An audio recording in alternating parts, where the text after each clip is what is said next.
আমাদের আগে Taylor Swift শুনতে হবে, তবে ওরা রবীন্দ্রনাথের কাছে যাবে। বাবা মাদের ক্ষেত্রে এই জায়গাটায় তুমি কিছু বোঝো না, জানো না বলে তোমায় যে কথাটা বলেছে, সেই জায়গাটাতে একটু অ্যানালাইজ করা, যে তোমার কি নিজেরও মনে হয় যে ও যেটা বললো সেটা ঠিক? তুমি একটু ভাবো। বন্ধু তখনই যে তোমাকে কমফোর্ট জোন দেবে, সেটা কি তোমার বন্ধুরা করছে? বা অনেক ক্ষেত্রে হতে পারে এই সকল বন্ধুদের একটু বাড়িতে ডাকা, তারা একটু নিজেরাও একটু নিরীক্ষণ করে নিক যে কাদের সাথে মিশছে, কী ধরনের আলোচনা করা হচ্ছে।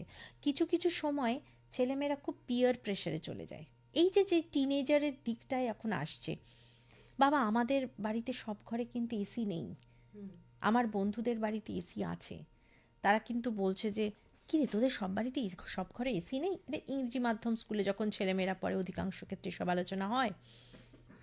সেই ছেলেটিকে তখন বাবা মারা নিশ্চুপ হয়ে যান, তারা নিজেরাও যেন পিয়ার প্রেশারে পড়ে যান।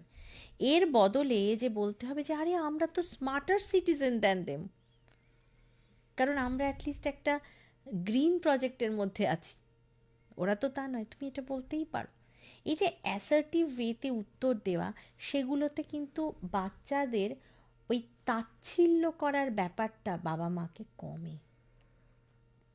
বা সত্যি ইন্টারডিপেন্ডেন্ট যে ফেজটা, আমিও তোমার কাছে কিছু জানছি, তুমিও আমার কাছে কিছু জানছো, এই জায়গাটা কিন্তু খুব একটা খারাপও নয়।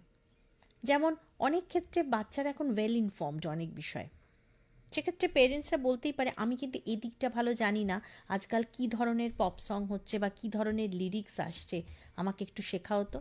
আমরা যদি ওটা শিখি তবেই ও রবীন্দ্রসঙ্গীত শুনবে, কিন্তু আমাদের আগে টেলর সুইফট শুনতে হবে, তবে ওরা রবীন্দ্রনাথের কাছে যাবে।